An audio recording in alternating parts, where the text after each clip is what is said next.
দেশের অর্থনীতিতে চলছে এক গভীর অস্থিরতা। একদিকে কমছে প্রবৃদ্ধির গতি, অন্যদিকে বন্ধ হয়ে যাচ্ছে একের পর এক শিল্প কারখানা, বাড়ছে বেকারত্ব এবং সেই সাথে যুক্ত হচ্ছে নতুন সামাজিক সংকট। বিশেষজ্ঞদের মতে এটি একটি পরিসংখ্যান নয়, বরং এটি মানবিক সংকটও। প্রশ্ন উঠছে, নীতি নির্ধারকেরা কি সময় উপযোগী সিদ্ধান্ত নিতে পারবে, কিংবা এই যে শিল্প সংকট, শিল্প খাতের এই সংকট শিল্প খাতকে বাঁচাতে কোন পথে রয়েছে আজকের এই দেশ? সুপ্রিয় দর্শক, আমাদের আজকের আলোচনায় আমরা খুঁজে বের করব এই শিল্প খাতের সংকট কোত্থেকে, কেন হচ্ছে এবং সেই সাথে উত্তরণের পথগুলো নিয়ে আমরা আলোচনা করব। দর্শক, আমি রাবিয়া ইসলাম স্নেহা আপনাদের আমন্ত্রণ জানাচ্ছি দেশ টিভি নিয়মিত আয়োজন অর্থ ও বাণিজ্য বিষয়ক আলোচনামূলক অনুষ্ঠান বিজনেস টাইমসে। আপনাদের সাথে আমাদের এই আলোচনাটা এগিয়ে নিতে আমাদের সাথে দুজন সম্মানীয় অতিথি উপস্থিত রয়েছেন। একে একে পরিচিত হব তাদের সাথে। আবার প্রথমেই ডানে রয়েছেন মোহাম্মদ খোরশেদ আলম, পরিচালক বাংলাদেশ টেক্সটাইল মিলস অ্যাসোসিয়েশন, সেই সাথে চেয়ারম্যান লিটল গ্রুপ। আমার এরপরেই ডানে রয়েছেন এম.এস. সিদ্দিকী, অর্থনীতি বিশ্লেষক ও সাবেক সহসভাপতি বাংলাদেশ ইন্টারন্যাশনাল বিজনেস ফোরাম, সেই সাথে সিইও বাংলা কেমিক্যাল। আপনাদের দুজনকেই আমন্ত্রণ জানাচ্ছি, ধন্যবাদ জানাচ্ছি আমাদের সাথে যুক্ত হওয়ার জন্য। আমি প্রথমেই মোহাম্মদ খোরশেদ আলম আপনার কাছে যেতে চাচ্ছি। আমরা জানি দীর্ঘদিন ধরে আমাদের দেশে শিল্প সংকটে ভুগছে, শিল্প খাতের সংকট বেড়ে যাচ্ছে, বিশেষ করে জ্বালানি খাতের সংকট।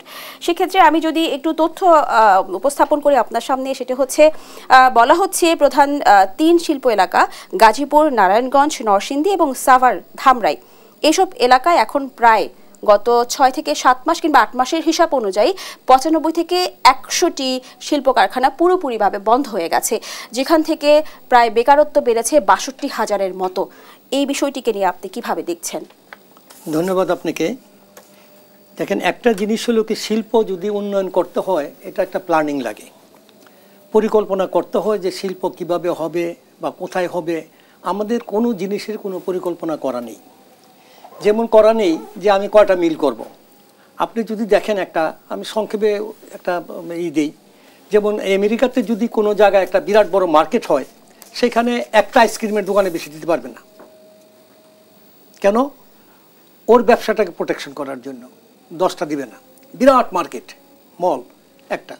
তো আমাদের এখানে কে কি করতেছে, যার ইচ্ছা সেটি করতেছে। এখানে কোনো নিয়ন্ত্রণ করার মতো, দেখার মতো কোনো বডি নাই যে আমার দেশে কোন জিনিসটা লাগবে এবং কোনটা দিলে আমাদের মধ্যে কম্পিটিশন হবে না, আমাদের চাহিদা কি হবে, আমাদের কোনটা উৎপন্ন করা দরকার, এই ধরনের কোনো পরিকল্পনা কোথাও কখনো নেওয়া হয় নাই, 1 নম্বর। 2 নম্বর হলো এটাদের নেওয়া হয় নাই। এবং এখানে ধরেন যে ইনভেস্টমেন্টগুলো হচ্ছে কিন্তু ব্যাংক থেকে। আজকে দেখেন ব্যাংকে যে এতগুলো ক্লাসিফাইড হচ্ছে, কী জন্য? এটার প্রধান কারণ হলো যে কম্পিটিশন এখানে করতে পারতেছে না। দ্বিতীয়ত হলো জ্বালানি সংকটটা সবচেয়ে বড়। আপনারা জানেন এটা হচ্ছে হার্ট একটা, যেমন মানুষের এটা চলতে পারবে না, একটা শিল্প আপনার বিদ্যুৎ বা গ্যাস ছাড়া চলতে পারে না। তো এটা নিয়ে ধরেন আমরা বিগত 9-10 বছর যাবতে বলে আসছিলাম, কিন্তু এগুলার কোনো পরিকল্পনা করার মতো আজ পর্যন্ত আমরা কোনো লোক বা কোনো প্রতিষ্ঠানকে দেখি নাই যে আগে আসতে সমস্যাগুলা বোঝার জন্য কেউ কোনো আগ্রহ নাই। এখন আমরা বুঝতে পারি না যে ওনারা আমাদের সঙ্গে একটা এগ্রিমেন্ট করেছেন, আমাকে আপনি এই জিনিসটা দিবেন, এত কোয়ান্টিটি গ্যাস দিবেন, এত প্রেশার দিবেন, এটা দিয়ে যাবেন, কিন্তু আপনি নাই, হঠাৎ বন্ধ করে দিচ্ছেন, যা ইচ্ছা তাই দিচ্ছেন। এটা তো হতে পারে না। এবং এটার যদি আপনি প্রতিকার চানও, এটার কোনো প্রতিকার নাই। আপনি 100 বার গেল, তারা বলবে এটার কোনো প্রতিকার আমাদের কাছে নাই। তাদের হলো যে আমরা দিয়ে যাচ্ছি। যেরকম আপনাকে বললাম, যেমন ইন্ডাস্ট্রি হয়ে যাচ্ছে। এখন আমার কয়টা দরকার আছে বাংলাদেশের জন্য বা আমি এক্সপোর্টের জন্য কতটা আমার ইন্ডাস্ট্রি দরকার, এগুলা প্ল্যানিং করার মতো লোক নাই। আমার দেখা হলো একটা আমরা করে দিলাম। যেমন আমি বলি যে 81 সনে যখন নাকি আপনার এই শিল্প বিপ্লব আরম্ভ হয়, গার্মেন্টস করা শুরু হলো, সবাই গার্মেন্টস করা শুরু করলো যে এটাতে জানি কি, কিন্তু কেউ কখনো চিন্তা করে নাই যে না, গার্মেন্টসটা কীভাবে হতে পারে আমাদের নিজের। এগুলা করে করে কিন্তু দেখেন হয়েছে, আবার বন্ধ হয়েছে, আবার নতুন হচ্ছে। তবে এখানে পরিকল্পনাগুলো করা দরকার। সেটা করতে পারে ধরেন যেমন অর্গানাইজেশন আছে, যেমন আমরা বিটিএমএ, বিজিএমএ, বিকেএমএ, যেমন আমাদের আন্ডারে 3টা বিভাগ আছে। টেক্সটাইলের কথা আমি বলতেছি। আমরা এগুলো যাচাই করে দেখতে পারি যে আমাদের বাংলাদেশের জন্য এবং এক্সপোর্ট করার জন্য আমাদের সাফিসিয়েন্ট আছে কিনা, থাকলে আর করার দরকার নেই। কারণ কি? কারণ হলো উনি কিন্তু প্রজেক্টটা করবেন ব্যাংকের থেকে টাকা নিয়ে, তাই না? ওনার নিজের টাকা এত বড় একটা প্রজেক্ট 1000 কোটি টাকার বা 500 কোটি টাকার করা সম্ভব না। এটা কিন্তু পরবর্তীতে ক্লাসিফাইড হয়ে যাবে এবং হচ্ছে এই পরিকল্পনার জন্য। আর দ্বিতীয় হচ্ছে কি, গ্যাস বিদ্যুতের গ্যাসের কোনো লিমিটেশন নাই। আপনি যান, আপনি ওখানে কিছু যদি কিছু পয়সা ব্যয় করেন, আপনি যে কোনো জায়গায় লাইন নিতে পারবেন। তার এখানে গ্যাস নাই, শত শত মিল গ্যাসের অভাবে বসে আছে। কিন্তু আপনি আবার কি করতেছেন, নতুন লাইন দিচ্ছেন। নতুন লাইন দিয়ে কি করতেছেন, উনাকেও বসাই দিচ্ছেন, আমাকেও বসাই দিচ্ছেন। তো এখন আপনি যে বললেন যে এতগুলা মিল বন্ধ হয়ে গেছে, এত হাজার শ্রমিক হয়েছে, এটা তো মাত্র আপনি দেখলেন। এটা আপনার কাছে একটা মানে প্রথম পর্যায়ে এটা আসছে। আপনি দেখেন আগামী 3 মাসের ভিতরে কি অবস্থা হয়, কতগুলা মিল বন্ধ হয় এই গ্যাসের এই যে পরিকল্পনার জন্য। আপনাকে ধন্যবাদ খোরশেদ আলম। আবার আমরা এই জ্বালানির সংকট নিয়ে আবারও আপনার কাছে ফিরবো। আমি এই মুহূর্তে যেতে চাই এমএসসির দিকে, আপনার কাছে।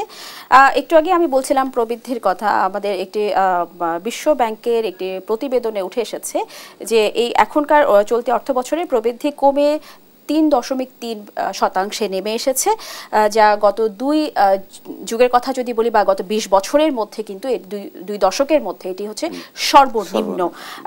এই ক্ষেত্রে আসলে আমাদের কোন কাঠামোগত সমস্যা হতে পারে বা এর পেছনে মূল কারণটা কি? কারণটা তো সামগ্রিক ইকোনমিক অ্যাক্টিভিটিস কমে গেছে, গ্রোথ সেই জন্যই কম। তা কমে গেছে কেন, এটা তো অনেক কিছু আলোচনা হয়েছে। আমাদের দেশে রাজনৈতিক অস্থিরতা ছিল, ভুল প্ল্যানিং ছিল, অর্থনৈতিক অব্যবস্থা ছিল, তারপরে খুরশেদ ভাই যেটা বললেন যে অপরিকল্পিত বিনিয়োগ। স্পিনিং মিলে উনি যে সেক্টরে কাজ করেন, স্পিনিং মিলে হিউজ ইনভেস্টমেন্ট। একটু ভুল ইনভেস্টমেন্ট হয়ে গেলে একটা পরিবার ধ্বংস হয়ে যেতে পারে, এবং বহু পরিবার ধ্বংস হয়ে গেছে। শুধু পরিবার ধ্বংস না, ব্যাংক, তার সাথে ব্যাংক ক্ষতিগ্রস্ত হবে যারা চাকরি করতো। সবকিছু মিলিয়ে আমরা ম্যানেজমেন্টটা ঠিক ছিল না, সেই কারণে প্রবৃদ্ধি কম। আর আরো কতগুলো পলিসিগত, শুধু ম্যানেজমেন্ট না, পলিসিগত ভুল আছে। যেমন সব জায়গায় এসএমই হচ্ছে এমপ্লয়মেন্টের বড় ক্ষেত্র। আমাদের দেশে এসএমই এখনো লার্জেস্ট এমপ্লয়ার, কিন্তু 90% না। উন্নত বিশ্বে জাপান, আমেরিকার মতো দেশেও মূল প্রোডাকশন হয় এসএমইতে। আমাদের দেশে তার উল্টোটা, আমাদের এসএমই কম, ওদের ইকোনমিতে কন্ট্রিবিউশনও কম, রিলেটিভলি এমপ্লয়মেন্টও কম। এখন এইটা হচ্ছে একেবারে আমরা রাষ্ট্রীয়ভাবে এটাকে আমরা তৈরি করেছি, ওইভাবে সেট করেছি। আমরা এসএমইকে আমরা কোনো সহযোগিতা করতে রাজি না। আমরা সেটাকে মেরে ফেলার জন্য যত রকমের পদ্ধতি আছে সব আমরা অ্যাপ্লাই করি। যেমন বাজেটে যেটা করেছে 1%, সবগুলি ইন্ডাস্ট্রির উপরে 1% অ্যাডভান্স ইনকাম ট্যাক্স। তার সাথে কি করলো, র মেটেরিয়ালস ইম্পোর্টের উপরে ইন্ডাস্ট্রি যদি র মেটেরিয়ালস আনে তারা 5% অ্যাডভান্স ইনকাম ট্যাক্স দেবে, আর কোনো ট্রেডিং কোম্পানি যদি নিয়ে আসে তা থেকে 7.5% ট্যাক্স দিতে হবে। এই ট্রেডিং কোম্পানিগুলো এই র মেটেরিয়ালসটা এনে করে ঠিক কী করে, তারা তো পানিতে ফেলে দেয় না, অর্থাৎ খেয়ে ফেলে না, এটা ওরা এসএমইগুলোকে সাপ্লাই করে। এখন সরকারের মাথায় কেন এই পাগলামিটা ঢুকলো যে ট্রেডিং কোম্পানিগুলো আনলেই তাদের উপরে বেশি ট্যাক্স দিতে হবে? কেন, অপরাধটা কি? ওরা এসএমইকে সাপ্লাই করে সেই জন্য। বড় কোম্পানিগুলো তো আর ট্রেডিং কোম্পানি থেকে র মেটেরিয়ালস নেয় না। তার মানে কি আমাদের পলিসি হচ্ছে আমরা ছোট ছোট ইন্ডাস্ট্রিগুলোকে বন্ধ করে ফেলবো, ওদেরকে অসহযোগিতা করবো, বড় ইন্ডাস্ট্রিকে আমরা এনকারেজ করব। কদিন আগে একটা রিপোর্ট বেরিয়েছে যে আমাদের যে লোন আছে সেই লোনে দেখা যায় যে উপরের দিকে সবচেয়ে বড় যে কোম্পানিগুলো ওরাই 70-80% লোন ওরা নিয়ে গেছে, আর শেষ যে 10% যারা এসএমই মূলত ওদের টোটাল রিসিভ করেছে মাত্র 1%। তার মানে এন্টায়ার ব্যাংকিং সিস্টেমে যে পরিমাণ লোন দেওয়া হয়েছে পুরোটাই বড় বড় কোম্পানিগুলো নিয়ে গেছে। এবং সেই সাথে দেখা যাচ্ছে ঋণ খেলাপির যে বিষয়টা সেটা তো হচ্ছে ওই দিক থেকেই আসে, বড় ঋণের ক্ষেত্রেই আসে। ছোট যারা ঋণ গ্রহীতা তাদের কিন্তু দেখা যাচ্ছে যে ঋণ খেলাপে সেরকম কোনো রেকর্ড নেই। জনাব সিদ্দিকী, আপনার কাছে আরেকটু জানতে চাই, আমি একটু আগে বলছিলাম যে গত 7 মাসে যদি 95টি কারখানা বন্ধ হয়ে যায় সেক্ষেত্রে 60 থেকে 70 হাজার কর্মজীবী লোক বেকারত্ব গ্রহণ করছে, অর্থাৎ বেকার হয়ে পড়ছে। সেই সাথে আমরা জানি প্রতি বছরে 20 থেকে 25 লাখ যুবক বা তরুণ তারা হচ্ছে কর্মজীবনে পা রাখছে। সেক্ষেত্রে কি বলা যায় যে আমাদের দেশে বড় রকমের বড় একটি সংখ্যার বেকারত্ব বেড়ে যাচ্ছে এবং কঠিন সংকটের মধ্যে পড়বো? অবশ্যই একটা স্টাডিতে বেরিয়ে এসেছে যে গত 1 বছরে 3.5% আনএমপ্লয়েড হয়েছে। তার মানে যারা চাকরি করতো তার 3.5% চাকরি চলে গেছে, ওরা বেকার জীবনে চলে আসছে। কোথায় আমাদের এমনিতেই আমাদের এমপ্লয়মেন্ট যা লোকজন চাকরি বাজারে আসে ওই পরিমাণ আমরা চাকরির সংস্থান করতে পারি না, সেখানে উল্টা আরো যাদের চাকরি ছিল তাদের চাকরি চলে গেছে। তার মানে আরো খারাপ অবস্থা। তো এই খারাপ অবস্থাটা টোটাল এই যে মিসম্যানেজমেন্ট, প্ল্যানিং এর ভুল, অর্থনৈতিক কর্মকাণ্ডের ভিতরে নানা রকম বাধা, এগুলি মূল কারণ। এবং এগুলোকে এবং সেই সাথে আপনি বলছিলেন ছোট উদ্যোক্তাদের গুরুত্ব কম দেয়া হচ্ছে, কারণ তারাই বেশি এমপ্লয়মেন্ট করে চাকরি। কারণ এটা সম্ভবত একটা স্ট্যাটিস্টিক্স আছে, 5 লাখ টাকায় ইনভেস্ট করলে, এরকম ডেটা আছে, 5 লাখ টাকা ইনভেস্ট করলে একটা চাকরির সংস্থান হয়, এরকম একটা কথা আছে। তো আমরা প্রতি 5 লাখে যদি একটা লোকে চাকরি হয়, আরো 5 লাখ, এগুলি সব এসএমইতে সম্ভব। বড় কোম্পানি তো 1000 কোটি টাকা, এই যে বড় লোক মানুষ আমার সাথে আছে, এই বড় লোকরা হাজার হাজার কোটি টাকা ইনভেস্ট করে কয়জনকে এমপ্লয়মেন্ট দেয়? কোনো ঝগড়া করার জন্য বলছি না। এখন তার মানে এখানে ইনভেস্ট করলে এমপ্লয়মেন্টটা প্রফেশনালি কম ক্রিয়েট হয়। তা আমরা সেই পরিকল্পনাটা সেভাবে করি নাই। জাপানের মতো দেশের যদি 95% প্রোডাকশন এসএমই সেক্টরে হয়, তা আমরা কেন 60% মতো প্রোডাকশন এসএমই সেক্টরে হবে? তার মানে আমাদের গলতটা কোথায়? স্ট্রাকচারালি পলিসিগতভাবে আমাদের ভুল আছে। তো এগুলোকে কারেকশন না করলে আমাদের চাকরির বাজারে চাকরি আসবে না, চাকরি বাজারে বেকার আসবে, চাকরি কম আসবে। আমরা এই বছর নতুন অর্থ বছরের বাজেটে দেখতে পেয়েছি যে 100 কোটি টাকার একটি ফান্ড তৈরি করা হয়েছে, যেখানে হচ্ছে নতুন উদ্যোক্তাদের জন্য এই ফান্ড, এটিকে আসলে কতটা কার্যকর হবে বলে মনে করছেন? অ্যাডভান্স বলে দিচ্ছি, এই পুরো টাকাটা ডিস্ট্রিবিউট করতে পারবে না। আর ওনাদের কথাবার্তার ভাষায়, ল্যাঙ্গুয়েজে বোঝায় ওনাদের মাথার ভিতরে শুধু ইন্টারনেট, আইসিটি সেক্টরটা আছে। এই আইসিটি সেক্টরকে এত বেশি খাতির করা হচ্ছে বছর পর বছর, কোথায় ওদের গ্রোথ কোথায়? ওরা তো এখন 1 বিলিয়ন পর্যন্ত এক্সপোর্ট করতে পারলো না, এমপ্লয়মেন্ট অপরচুনিটি ক্রিয়েট করতে পারলো না। ডেফিনেটলি আইসিটি সেক্টরকে এনকারেজ করতে হবে, কারণ এটাই আমাদের ফিউচার, আইসিটি বেসড হয়ে যাবে দুনিয়াটা। কিন্তু যেখানে ইমিডিয়েট অন্যান্য সেক্টরগুলোতে এসএমইগুলো কি করে? এসএমইগুলো হচ্ছে বড় ইন্ডাস্ট্রির একটা সাপোর্ট সার্ভিস দেয়। অর্থাৎ বড় ইন্ডাস্ট্রিগুলো বিভিন্ন ছোট ছোট ছোট ইন্ডাস্ট্রি থেকে বিভিন্ন কম্পোনেন্টস নিয়ে জড়ো করে একটা জিনিস তৈরি করে সারা ব্র্যান্ড মার্কেটে বিক্রি করবে। কিন্তু আমাদের দেশে এমনভাবে করা হয়েছে, আরেকটা কথা বলা হয়নি, সেটা হচ্ছে যে কোনো ইন্ডাস্ট্রিতে যদি কেউ কোনো এসএমই সাপ্লাই দেয়, সেখান থেকে 5% অ্যাডভান্স ইনকাম ট্যাক্স কেটে রাখবে তারা। তার মানে কি, ওই ইন্ডাস্ট্রিটা যদি, ওই বড় ইন্ডাস্ট্রিটা যদি নিজে ওই কম্পোনেন্টটা তৈরি করে, সে পাশের এখানে ছোট্ট একটা ইন্ডাস্ট্রি করে এখানে তৈরি করবে, পাশের বিল্ডিংয়ে নিয়ে সে বড় আরেকটা জিনিস তৈরি করবে সেটা দিয়ে, তাহলে তাকে 5% অ্যাডভান্স ইনকাম ট্যাক্স দিতে হবে না।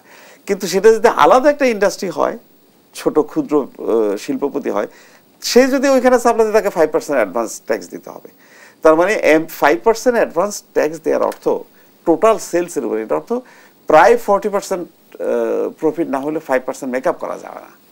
তা আমি 40% প্রফিট করলে অ্যাডভান্স ইনকাম ট্যাক্সের টাকাটা মেকআপ করতে পারবো, তারপরে যে প্রফিট করা, তার মানে 50% 60% প্রফিট না করলে একটা এসএমই সার্ভাইভ করতে পারবে না।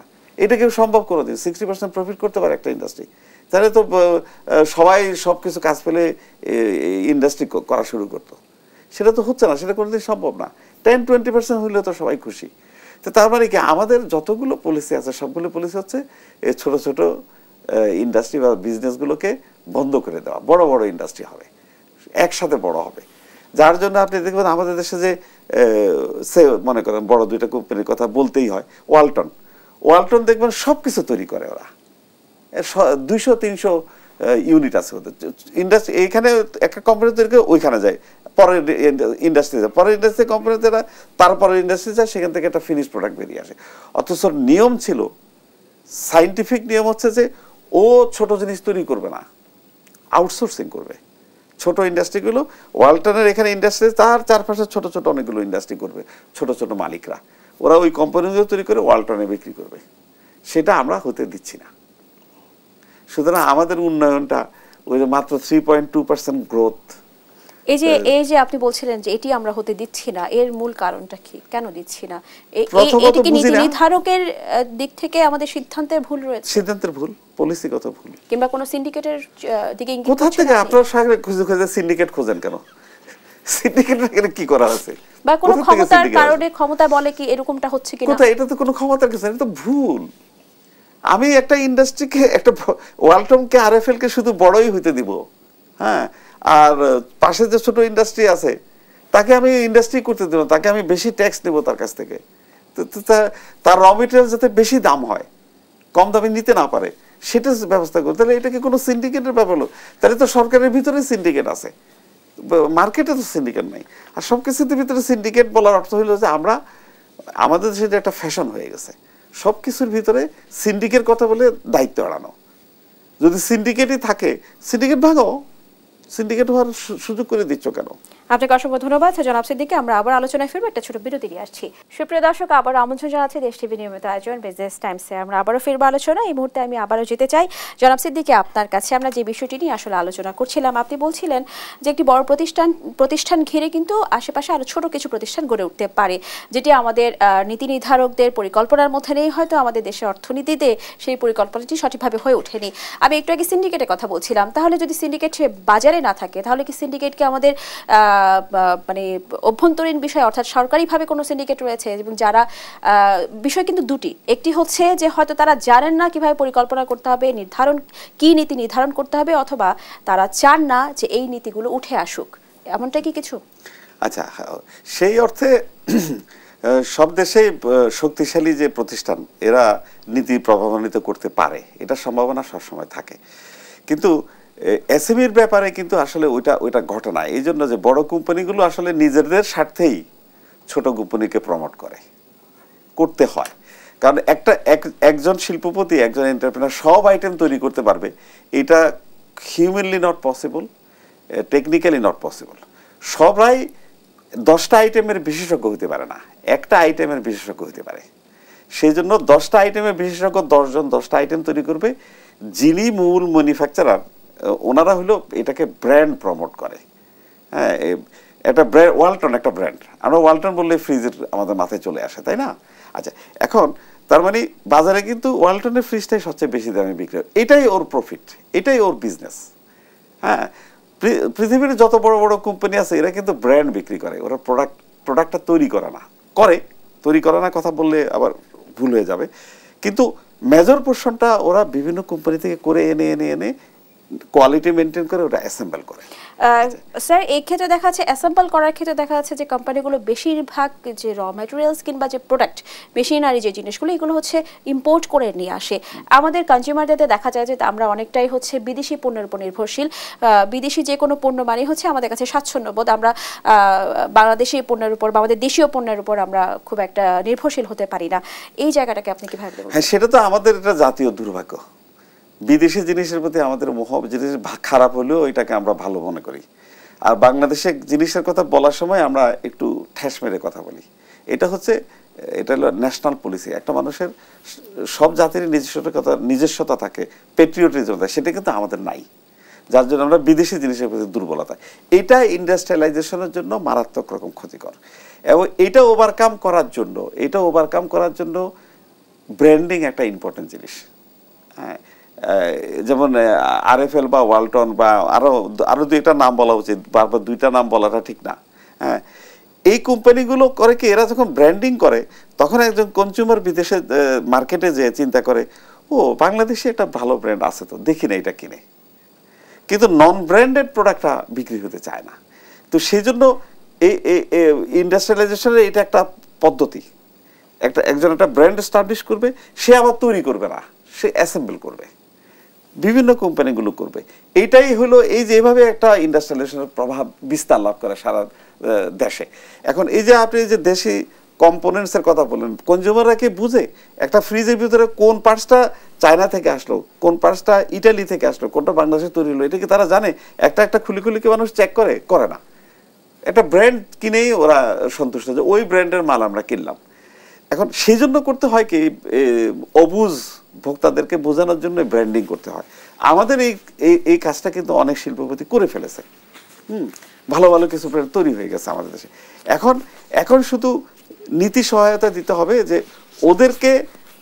ওদের পোর্শনটাকে পিসপিল করে অন্য ইন্ডাস্ট্রি থেকে কেনার ব্যাপারে এনকারেজ করতে হবে।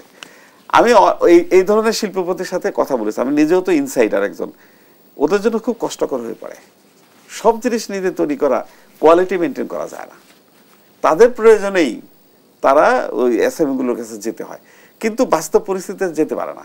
ওই যে বললাম, ওদের এমন ট্যাক্সেশন পলিসি আমাদের করে রেখেছে যে ওদের কস্ট বেশি পড়ে বলে ওরা আর বড় কোম্পানিগুলো ছোট কোম্পানি থেকে কোম্পানিগুলো কিনতে পারে না। এই সমাধানটাকে আপনি কিভাবে দেখছেন? সমাধান ওই যে পলিসি দিয়ে ফেভার করতে হবে, এসএমই গুলোকে ফেভার করতে হবে, ওদেরকে সাপোর্ট করতে হবে। আমরা বড় বড় ইপিজেড করে বড় বড় ইন্ডাস্ট্রিগুলোকে হেল্প করছি, কিন্তু আমরা ছোট ইন্ডাস্ট্রির জন্য কোনো কিছু করি না। যেমন একটা উদাহরণ, আপনি তো ওই যে সিন্ডিকেটের কথা বলেন, আমি আপনাকে বলি, এই দেশে তেল এবং চিনি এটা কোনোদিনই সিন্ডিকেটের বাইরে যাবে না। কারণ হলো বাংলাদেশে 7-8টা তেলের মিলকে ইপিজেড ফ্যাক্টরি করতে দিয়েছে, ওটা ওদের নিজস্ব ইপিজেড। ইপিজেড অর্থ কি বুঝতে পারছেন? ওরা র মেটেরিয়ালসটা এনে কোনো ট্যাক্স পেমেন্ট করে না পোর্টে। হ্যাঁ, ওগুলো নিয়ে আসে ফ্যাক্টরি এনে মাল তৈরি করে ফ্যাক্টরি থেকে যখন মাল বিক্রি করে মার্কেটে, তখন ওরা ট্যাক্স পেমেন্ট করে। আর একটা ছোট ইন্ডাস্ট্রি যদি নিজস্ব ইপিজেড না থাকে, ওরা এখানে ইন্ডাস্ট্রি করলে তাকে পোর্টে ট্যাক্স দিয়ে এসে তারপরে প্রোডাক্ট তৈরি করে তারপর মার্কেটে বিক্রি করে। এই ট্রানজিশন পিরিয়ডটা মিনিমাম 1 বছর। এরা 1 বছর পরে ট্যাক্স দেয়, আর ছোট কোম্পানিগুলো 1 বছর আগে ট্যাক্স দিবে। তাহলে কার কস্টিং বেশি হবে? সুগার মিল আর তেল মিলগুলোতে সেক্টরে সরকার এটা করে রেখেছে। সেখানে সিন্ডিকেটের কথা বলতে পারেন যে ওইখানে প্রভাবান্বিত করে, সরকারের পলিসিকে প্রভাবান্বিত করে। তারপরে ছোট ইন্ডাস্ট্রিগুলো যারা আসতে না পারে। আমাদের দেশে অয়েল মিল ছিল, এখন থেকে 15-16 বছর আগে অয়েল মিল ছিল 30 থেকে 35টা। এখন কয়টা আছে জানেন? মাত্র 8টা। তো সিন্ডিকেট হবে না তো কি হবে? আপনাকে ধন্যবাদ সিদ্দিকী। জনাব সিদ্দিকী, আমি যেতে চাই খুরশেদ আলম আপনার কাছে। আমরা জানি যে নতুন অর্থ মন্ত্রণালয়ের তথ্য উৎপাত্ত অনুসারে 2024-25 অর্থ বছরের প্রথম 6 মাসে বিদেশি বিনিয়োগ কমেছে 70% মতো। এই মুহূর্তে যদিও আমাদের বিদেশি বিনিয়োগের উপরে বেশ জোরদার করা হচ্ছে, সেই সাথে যদি বিদেশি বিনিয়োগ বাড়ার আসলে আমাদের উপায় কি, যেহেতু আমরা কমের দিকে দেখছি, আর যদি বিদেশি বিনিয়োগ বাড়ে সেক্ষেত্রে আমাদের কর্মসংস্থান বা বেকারত্বের সংকটটি কমিয়ে আনার কোনো সম্ভাবনা রয়েছে কিনা? ধন্যবাদ আপনাকে। আপনি যেটা বলেছেন যে বিনিয়োগটা আমাদের কমেছে এবং বিনিয়োগ আনার জন্য আরেকদিকে চেষ্টা করা হচ্ছে, এটা সম্পূর্ণ পরিকল্পনা ব্যর্থতা। এখানে কোনো পলিসিগত নিয়ম করা হয় নাই। যেমন আমি যদি একটা উপমা দিই, যে এখানে বলা হয়েছিল যে 100টা আপনার ইন্ডাস্ট্রিয়াল জোন করা হবে বাংলাদেশে, ইকোনমি জোন, আপনি জানেন যে বলা হয়েছিল। আজকে ধরেন চীনের মতো দেশ, এত বড় একটা দেশ, আমাদের কত গুণ হবে স্যার? সেখানে কয়টা ইন্ডাস্ট্রিয়াল জোন আছে জানেন? হয়তো 30 থেকে 35টা। এবং সম্পূর্ণ প্ল্যানিং করা, সব কিছু করা, এমনভাবে সেট আপ করা যে যেখানে গেলে আপনি ইচ্ছা করবেন, আপনি ইন্ডাস্ট্রি করবেন না, আপনার ইচ্ছা করবে করতে। কিন্তু আমাদের কোনো প্ল্যানিং নেই। আমাদের কে কি বোঝে, কে কি বলে। ইন্ডাস্ট্রি টেক্সটাইলের জন্য যেগুলো আমি দেখেছি বিদেশে বহুগুলো, দেখেন এখানে একটার কোনো, এগুলো আমি বহু সময় বলেছিলাম, কেউ কোনো এগুলা আমলা যারা আছে না, এরা মনে করে আরে সবচেয়ে বুদ্ধিমান, তারা সব কিছু জানে, কাউকে ডাকার দরকার নেই। একটা টেক্সটাইল ইন্ডাস্ট্রির জন্য আমি দেখেছি মনে করেন 7 কিলোমিটার পর্যন্ত একটা টেক্সটাইল মিলের এরিয়া, সাউথ কোরিয়ার দাইগু সিটি। আপনি টেক্সটাইলের ফ্যাক্টরির জন্য এটা করে দিচ্ছে, এখানে শুধু টেক্সটাইল করবেন, আপনাকে ইটিবি প্লান্ট করতে হবে না, আপনার ডাইংয়ে কোটি কোটি টাকা আপনার এখানে সেভ হবে। আপনাকে স্টিম বয়লার আনতে হবে না, আপনার বয়লার কিনতে হবে না, সেন্ট্রালি তারা সাপ্লাই দিবে। এবং ইটিপি প্লান্ট আমি নেদারল্যান্ডে দেখেছি আপনার, যে তারা সেই কত প্রায় 13 কিলোমিটার দূরে ইটিপি প্লান্ট করেছে। তো আমাদের তো কোনো প্ল্যানিং নেই। আমাদের দেশে তো প্রতিটি ফ্যাক্টরিতে আলাদা আলাদা করে ইটিপি প্ল্যান করা আছে। এই জন্য তো আমরা আপনাকে কি বলবো, এসব পরিকল্পনা কাকে দিবেন আপনি? সামান্য একটা জিনিস আমাকে বলতে হয়। আমরা সাধারণত ধরেন একটা টেক্সটাইল মিলে প্রিন্টিং যে করি কাপড়, এখানে ডিজাইন করার জন্য আমাদের একটা ল্যাব কিনতে হয়, এটাকে ডিজাইন করার জন্য কম্পিউটার দিয়ে এগুলো দিয়ে। আপনি বিশ্বাস করবেন তখন নেদারল্যান্ডে আমি দেখেছি প্রায় না হলেও 16টা মিল আছে, তারা প্রিন্টিং করে কাপড়। তাদের একটা তো ল্যাব নাই, তাদের ডিজাইন নাই, ওখানে ডিজাইনও করে না। আমি বললাম তুমি ডিজাইন করো কোথায় থেকে? বলে যে একটা জায়গা আছে, তারা করে দিবে সব। ওই যে স্যার যেটা বললো যে আপনি আরেকজনকে দেন। তো এখন ওইখানে গিয়ে দেখি আপনারটা ডিজাইন করে এখানে রাখছে, আমারটা ডিজাইন করে এখানে রাখছে, আমার থেকে কস্ট কম। আমি কস্টিংটা কোথায় থেকে করব? আসলে তো পলিসি নেই। আপনি এই যে নেদারল্যান্ডের মতো লোক, তারা বুদ্ধি করছে, সে কত বছর আগের কথা বলতেছে, তখন তারা মনে করেন 13 কিলোমিটার দূরে এইটিপি প্ল্যান করছে, তাদের ডাইংয়ের বর্জ্য সব ওখানে চলে যাচ্ছে, পানিটা রিসাইকেল করে আবার ইউজ করতেছে। তার প্রিন্টিংয়ের জন্য এটা নাই। স্পিনিং মিলে গিয়ে দেখেন অনেক স্পিনিং মিলের ল্যাব নাই। আমাদের একটা স্পিনিং মিলের ল্যাব লাগে প্রায় 8 কোটি টাকা, 10 কোটি টাকা, কোনো ল্যাব নাই। তাদের সেন্ট্রালি আছে। ইন্ডিয়াতে যান আপনি, ইন্ডিয়ার গিয়ে কয়েকটা এলাকা আছে, কোয়েম্বাটুর এলাকায় ছোট ছোট মিল আছে, 40,000 50,000, তাদের সেন্ট্রালি জায়গা আছে, ওইখান থেকে তারা ওগুলো হচ্ছে এসএমই, যেটা স্যার বলতেছে। এই জিনিসগুলো আমাদের ভিতরে নাই। প্রত্যেকটা মিলে আমাকে এটা করতে হবে। টেস্টিং ইকুইপমেন্টস আনবেন, টাকা করবেন ইন্ডিভিজুয়াল, প্রত্যেকটা ইন্ডিভিজুয়াল, দরকার নাই। যদি ডাইংয়ের ক্ষেত্রে বয়লার লাগে ইন্ডিভিজুয়াল ইনস্ট্রুমেন্ট আনতে হচ্ছে, প্রতিটা ছোট বড় ফ্যাক্টরির জন্য এটিপি নতুন করে তৈরি করতে হচ্ছে, ইন্ডিভিজুয়াল করতে হচ্ছে না। এখানে এই এটা তো কস্টিং এবং সেই সাথে সবকিছু বেড়ে যাচ্ছে। না না, এটাও না। আমি আরেকটা বলি, একটা বয়লার আপনি যখন বসাবেন আপনার মিলে, এটার জন্য লাইসেন্স করতে হবে, ঠিক আছে? এটার জন্য ভিন্ন জায়গা লাগবে, এটার জন্য আপনাকে 3টা 4টা লোক রাখতে হবে না? ডেফিনেটলি। তো এটা কস্ট আছে না, আপনার মেইনটেনেন্স কস্ট আছে। আর ওরা কি করতেছে, আপনাকে মিটার দিয়ে দিছে, পানির মিটারের মতো। স্টিম যা ইউজ করবেন তাকে বিল দিবেন। আর আরেকটা জিনিস হলো কি, আপনি সেফ হয়ে গেলেন, আপনার কখনো এখানে অ্যাক্সিডেন্ট হওয়ার সম্ভাবনা নাই, বয়লার ব্লাস্ট করে বা এটা হবে। তো এইসব জিনিসগুলো প্ল্যানিং নাই আমাদের। এই যে বর্তমান যিনি আছেন, আমাদের একজন ভদ্রলোক আসছেন, জনাব আশিক চৌধুরী সাহেব, উনি টেক্সটাইলকে খুব করতেছে, ওয়েলকাম করতেছে, আসেন টেক্সটাইল করেন। আমাদের দেশের টেক্সটাইলগুলো বসে আছে বিদ্যুতের জন্য, জ্বালানির জন্য।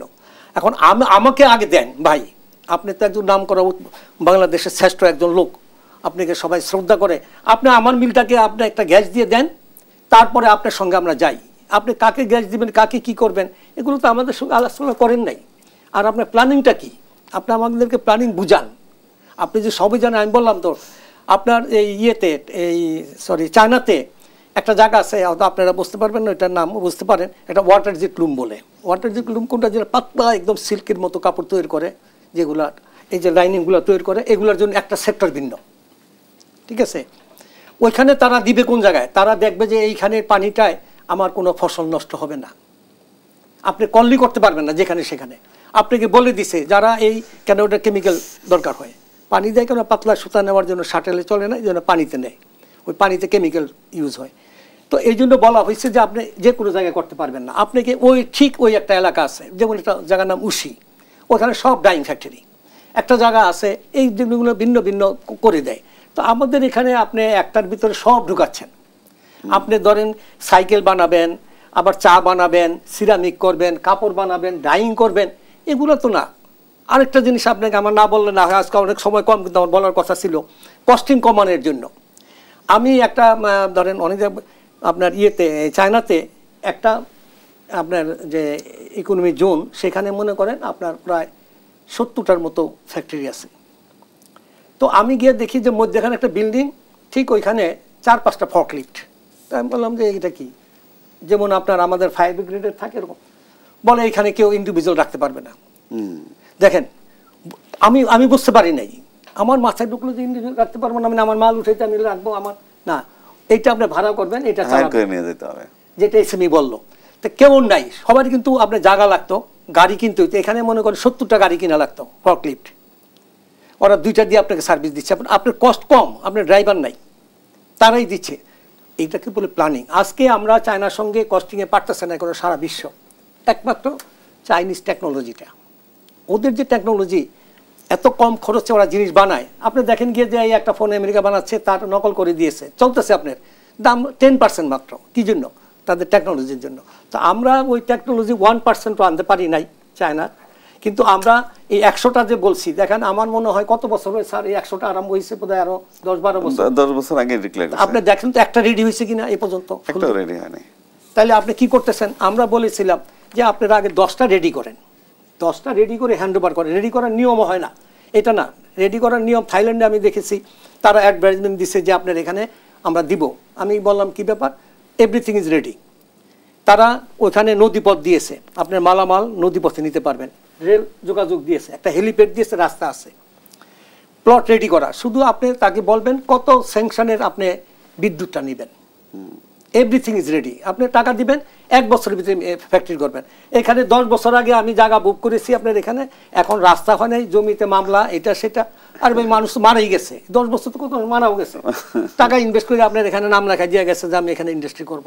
এগুলো পলিসি হয় না। আমি খুবই দুঃখিত, আমি সরকারকে বলবো, যদিও আমার এটা কোনো বিরোধের কথা না, এটা হয়তো অন্যভাবে নিতে পারে, আমি বলবো যে আপনাদের ইন্ডাস্ট্রিয়াল প্রজেক্ট বা এই যে ইন্ডাস্ট্রিয়াল জোন করার জন্য অভিজ্ঞতা আপনার কাগজ নাই। আপনি বিডা বলেন, বেজা বলেন, যাদেরই বলেন, আমি কয়েকবার বলছি, তারা আমার খুব রাগ যে এই লোককে এসব কথা বলে। আমি কয়েকটা টিভি শোতে বলেছি যে আপনার এদের হচ্ছে না, কিন্তু তারা ডাকবে না আমাদেরকে, তারা আমাদের ঘৃণা করে, কে আসছে ওই রাস্তা থেকে বের করে দাও। আরে এ তো টেলিভিশনের কথা বলছে। এখন হয়েছে কি, আপনাদের এখানে আসলে একটা সমস্যা হয়েছে আমাদের। আমি এখানে আইসা একটা তিতাস গ্যাসের কথা একটু বলছি, ওদিন আমার লোক গেছে, বলে ও এটা ওই লোক, আরে আপনি টেলিভিশনে গেছেন, যান। এখন আমরা টেলিভিশনে কোনো কথা বললে আমাদের রাস্তা বন্ধ হয়ে যায়। তো এখন আমরা টেলিভিশনে আসবো না, আমার মনে হয় সামনে আর একটা করলে মানে আমি বন্ধ করে দিব। আপনাকে ধন্যবাদ খোরশেদ আলম। সুপ্রিয় দর্শক, আবার আমন্ত্রণ জানাচ্ছি দেশ টিভির নিয়মিত আয়োজন বিজনেস টাইমসে। আমরা আবার আলোচনায় ফিরবো। আমি এই মুহূর্তে যেতে চাই জনাব সিদ্দিকী আপনার কাছে। আমরা আসলে যখনই বিনিয়োগের কথা চলে আসে দেশে, তখনই বিদেশি বিনিয়োগের কথা বলা হয়। দেখা যাচ্ছে আমাদের দেশীয় কারখানাগুলো অনেকটা অচল অবস্থায় সৃষ্টি হয়েছে এবং সেই অবস্থায় চলছে, বন্ধ হয়ে যাচ্ছে। একটু আগেই যে বিষয়টি নিয়ে আলোচনা করছিলাম, সেই সাথে আরেকটি বিষয় যুক্ত করতে চাই, সেটি হচ্ছে আমাদের দেশীয় যে পণ্যগুলো রয়েছে, যেমন জুট। আমরা এই জুট মিলস থেকে কেন পিছিয়ে পড়েছি? দেখা যাচ্ছে আমাদের দেশের পাশেই, ঠিক বর্ডারের ওই পাশেই মিলগুলো তৈরি হচ্ছে, আমাদের দিক থেকে কেন বন্ধ হয়ে যাচ্ছে? এটা তো একটি সম্ভাবনার দুয়ার আমরা বলতে পারি, কর্মসংস্থানের সৃষ্টি হতে পারে বলতে পারি, নতুন উদ্যোক্তাও সৃষ্টি হওয়ার সম্ভাবনা রয়েছে। এই দিক থেকে আমরা কেন পিছিয়ে? প্রথমত আমরা অনেক বছরের পর বছর জুট মিলগুলোকে সরকারি পরিচালনায় রেখে আমরা এটাকে ধ্বংস করেছি। আদমসি জুট মিল যখন বন্ধ হলো, আদমসি জুট মিলের মেশিনগুলো কিনে নিয়ে যশোরে আকিজরা ইয়ে করলো। ওদের 3 থেকে একবার কথা বলে দেখি যে 5 বছরের অ্যাডভান্স বুকিং আছে ওদের প্রোডাকশন বিদেশে নিয়ে যাবে। তার মানে প্রাইভেট সেক্টরে জুট মিলগুলোকে যদি আগে থেকে দেওয়া যেত, অথবা এখনো যেগুলো আছে এগুলোকে যদি প্রাইভেট সেক্টরে দিয়ে দেওয়া হয়, মডার্নাইজ করা হয়। শুধু দিয়ে দেওয়ার অর্থ এই না শুধু চালান ম্যানেজার করে দিলে তো হবে না, এগুলোকে মডার্নাইজ করতে হবে, আধুনিক মেশিন আনতে হবে, অ্যাডভান্স টেকনোলজি নিয়ে আসতে হবে, এনে এগুলোকে ভালো প্রোডাক্ট তৈরি করতে হবে। এগুলো থেকে জুট বিক্রি করে কিন্তু প্রফিট করা যাবে না, জুট প্রোডাক্টে কনভার্ট করতে হবে, ফিনিশ প্রোডাক্ট তৈরি করে তারপরে এক্সপোর্টের চিন্তা করতে হবে। এটার জন্য ফার্দার আর একটু ইনভেস্টমেন্ট দরকার। এগুলো করে টোটাল সেক্টরটাকে ওভারহোলিং করলে তার সাথে সাথে কিছু সরকারের পলিসি সাপোর্ট লাগবে। যেমন প্যাকেজিংয়ে সরকারকে জুটের ব্যাগটাকে এনকারেজ করতে হবে। এগুলো করে এই সেক্টর থেকে আমরা প্রচুর আর্ন করা সম্ভব আমাদের পক্ষে, কিন্তু আমরা আসলে সেদিকে তো যাচ্ছি না। আসলে প্রাইভেট সেক্টরের জুট মিলগুলো যদি প্রফিট করতে পারে, ওরা যদি ওভারবুকস থাকে এক্সপোর্টে, তাহলে সরকারিগুলো কেন চলছে না? তো সরকারিগুলো যে না চলে ওইটাকে চালিয়ে রাখতে হবে কেন? ওটা বন্ধ করে দাও, আদমজির মতো বন্ধ করে দাও। অনেকে বলে আদমজি বন্ধ করে নাকি ক্ষতি করেছে, আমি দেখি উপকার। এই জায়গাটা আন্ডার ইউটিলাইজড ছিল, এটাতে এখন শত শত ইন্ডাস্ট্রি হয়ে গেছে, হাজার হাজার লোকের এমপ্লয়মেন্ট হয়ে গেছে সেখান থেকে এক্সপোর্ট হয়, বিদেশি বিনিয়োগ আসছে। এই যে আমাদের দেশ তো বিদেশি বিনিয়োগ বলতে বলতে মুখের ফেনা তুলে ফেললো, সেখানে প্রচুর পুরাটাই প্রায় বিদেশি বিনিয়োগ, 1টা বা 2টা ইন্ডাস্ট্রি লোকাল। তো সেটা সেই কাজটা করুক। এই যে জুট মিলগুলো বন্ধ করে দিয়ে সেখানে অনেক 8-10টা ইন্ডাস্ট্রি করুক, আর সেই মেশিনগুলো প্রাইভেট সেক্টরে দিয়ে ওরা তাহলে জুট সেক্টরটা সচল হয়ে যাবে। আর আরেকটা কি যেন প্রশ্ন ছিল আপনার? বিনিয়োগের কথা বলছিলাম, আমরা বিদেশি বিনিয়োগের কথা বলছি, কিন্তু আমাদের দেশীয় শিল্প কারখানা বন্ধ। হ্যাঁ, বিদেশি বিনিয়োগ প্রয়োজন আছে। বিদেশি বিনিয়োগের সাথে টেকনোলজি আসে, অ্যাডভান্স গ্লোবাল পৃথিবীর সাথে যদি আমরা লিঙ্ক না থাকি তাহলে আমরা পৃথিবী থেকে বিচ্ছিন্ন হয়ে যাব। এমনিতেই কিন্তু আমরা বাংলাদেশ কিন্তু পৃথিবীতে একটা বিচ্ছিন্ন দেশ। কিন্তু এখানে একটি প্রশ্ন থেকে যাচ্ছে, যেখানে আমাদের দেশীয় কারখানাগুলো সার্ভাইভ করছে, সেখানে বিদেশি বিনিয়োগরা এসে কতটা টিকে থাকতে পারবে? সেটাই বলছি, ওই ইন্ডাস্ট্রিগুলো যারা বিদেশিরা আসবে তারা লোকাল ইন্ডাস্ট্রিগুলোকে কিনে নিবে। এখানে অ্যাক্সেস, যেমন ওনাদের যে স্পিনিং সেক্টরে অ্যাক্সেস ইনভেস্টমেন্ট আছে, যার সুতা আমরা তৈরি করার প্রয়োজন আমাদের তার থেকে অনেক বেশি ক্যাপাসিটি ইন্ডাস্ট্রি। এই বিষয়টা কি আমাদের নীতি নির্ধারকেরা এই পলিসিটা তৈরি করছেন? নিশ্চয়ই করছেন না, ওনারা জানেন না এটা, অত ওনাদের অ্যাটেনশন নাই, কেয়ার করেন না ওনারা। এখন বিদেশি বিনিয়োগ আসতে হবে, কিন্তু আমাদের দেশে এখন যেভাবে বিদেশি বিনিয়োগের কথা বলা হচ্ছে, যেভাবে বিদেশে যে সেমিনার সিম্পোজিয়াম করা হচ্ছে, এইগুলো দিয়ে কোনোদিন বিদেশি বিনিয়োগ আসবে না। বিদেশি বিনিয়োগটা হবে স্ট্র্যাটেজিক আসতে হবে। হ্যাঁ, যেমন এই যে এই ভাইরাও অত ওয়েলকাম করে কিনা ওনাদের সেক্টরে, গার্মেন্টস ওয়ালারা ওয়েলকাম করে, ওরা বলে আমরা গার্মেন্টস ইন্ডাস্ট্রি করতে পারি, আমাদের বিদেশি বিনিয়োগের দরকার। ওই যে চিটং পোর্টে বলে যে আমরা কেন বিদেশি থেকে এখানে বিনিয়োগ করতে দেবো, ওদেরকে ম্যানেজমেন্ট, আমরাই তো করতে পারি। আরে আমরা করতে পারি, আমরা করতে যেয়ে তো ম্যানেজমেন্ট করতে পারি না। আমরা পোর্টে এত ইনএফিশিয়েন্ট যে আমাদের দেশে ইম্পোর্ট এবং এক্সপোর্টের খরচ বেড়ে যায়, এটাকে এফিশিয়েন্ট করতে হবে। আপনাকে ধন্যবাদ জনাব সিদ্দিকী। জনাব খোরশেদ আলম, আপনি আমাদেরকে ছোট্ট পরিসরে জানাবেন আমাদের এই সমস্যা, এই সংকট থেকে আমাদের উত্তরণের উপায়গুলো কি, বিশেষ করে বেকারত্ব থেকে। যদি আমাদের শিল্প খাত বেঁচে থাকে তখন বেকারত্ব তো ঘুচবে। আমি স্যার একটা প্রসঙ্গটি বলে আসি, যেটা আপনার এই জুট মিল, যেটা আদমজি, এই আদমজি জুট মিলটাকে যখন খালি অবস্থায় ছিল, সেটা কিন্তু আমি প্রথম প্রস্তাব দিয়েছিলাম এখানে ইন্ডাস্ট্রি করার জন্য। লিখিতভাবে আমার কাছে আছে কাগজ, এবং কয়টা বুদ্ধি দিয়েছিলাম যে এখানে একটা ইটিভি হবে, সেন্ট্রাল বয়লার্স হবে, ওইটা করে নাই। মানে তিনটা মেন জিনিস করে নাই, তারা শুধু দিয়ে দিছে। তো ওইটা প্রস্তাবটা আমার কাছে ছিল, আমাকে মন্ত্রী থেকে টেলিফোন করা হয়েছিল, ডাকে নাই, বলছে না দরকার নেই, যার যার বয়লার তারাই করুক। এগুলার এফেক্ট এখন বুঝতাম। যাই হোক, হ্যাঁ, এখন বলেন আপনার প্রশ্নটা ছিল কি জানি বলতেছিলেন? আমাদের এই শিল্প খাত কিভাবে আমরা বাঁচিয়ে রাখতে পারি, সেই সাথে কি করে আমাদের এই যে বেকারত্বের সংকট আমরা গুছিয়ে আনতে পারি। এখন যদি আপনি সত্যিকার অর্থে এই দেশে শিল্প দরকার যেগুলা হয়েছে, এগুলাকে এখন পরিকল্পনা করতে হবে কোন কোন জিনিসগুলো আমাদের দেশের জন্য এখন ঠিকমতো আছে, তারা ব্যাংকের টাকা দিতে পারবে, কারা টাকা দিতে পারবে না, যেগুলো পারবে না সেগুলো দরকার হলে বিদেশি বিনিয়োগ যারা করতে আসছে তাদের সঙ্গে জয়েন্ট ভেঞ্চার বা তাদের কাছে বিক্রি করে দেওয়ার জন্য তারা তাদের নতুন টেকনোলজি দিয়ে ওগুলো চালাবে। কিন্তু এইখানে সবচেয়ে বড় জিনিস হচ্ছে আপনার পরিকল্পনা এবং পরিবেশ। পরিকল্পনা এবং পরিবেশ যদি আপনি ঠিক করতে না পারেন, তাইলে আপনি এই দেশে তো বিনিয়োগ আনতে পারবেন না। আমার কাছে ওই দিন একটা প্রসঙ্গে বলি, যদি অন্য প্রসঙ্গ, আমার কাছে এক চাইনিজ বিনিয়োগকারী আসছে, সে কয়লার ব্যাপারে কথা বলতেছিল যে কয়লা বাংলাদেশ অনেক কাছে উঠানো যাবে। তো কথা বলতে গিয়ে তাকে আমি নিয়ে যাচ্ছিলাম, সেই রাস্তায় বলে গাড়ি থামাও। আমি কেন? বলে একটা রিক্সা দৌড় দিছে, ওই যে ব্যাটারি চালিত রিক্সা। সে ভয় পেয়ে গেছে যে গাড়ির সামনে লেগে গেল কিনা। তো আমাদের এই যে জিনিসগুলা, এগুলো কিন্তু বিদেশিরা দেখে। আপনি এটা আপনি সহজভাবে নিলে হবে না। আপনি একটা জিনিস হলো যে এটা বিপদ, সে কিভাবে বসছে দেখেন। তো এই জিনিসগুলো পরিকল্পনার অভাব। আইন শৃঙ্খলা পরিকল্পনা আপনি করেন, আর পরিবেশটাকে সাজান। আপনার বিদেশি বিনিয়োগ লাগবে না। আমাদের নিজস্ব যে বিনিয়োগ আছে, আমরা যেগুলো নিয়ে বসে আছি, যেগুলো বন্ধ আছে, এগুলো চালু করার ব্যবস্থা করে দেন। যে আমাদের যে কর্মসংস্থান হয়েছে, আমরা আশা করি এগুলোকে ফিরে আনতে পারবো। আপনাকে অসংখ্য ধন্যবাদ মোহাম্মদ খোরশেদ আলম, আবারও ধন্যবাদ জানাচ্ছি জনাব এম এস সিদ্দিকী, আপনাকে দুজনকে ধন্যবাদ জানিয়ে আমাদের আজকে আয়োজন শেষ করব। সুপ্রিয় দর্শক, আমাদের আজকের আলোচনায় এটাই উঠে এসেছে যে সঠিক পরিকল্পনা, পরিবেশ বান্ধব একটি কর্মসংস্থান তৈরির জন্য কিংবা নীতি নির্ধারকের সময় উপযোগী সিদ্ধান্তই হয়তো আমাদের এই সংকটগুলো গুছিয়ে আনতে পারবে। দর্শক, আমাদের আজকের আয়োজন এই পর্যন্ত ছিল। দেখা হবে পরবর্তী পর্বে নতুন কোনো বিষয় নিয়ে আলোচনা নিয়ে থাকবো। সেই পর্যন্ত ভালো থাকুন, সুস্থ থাকুন। ধন্যবাদ সবাইকে।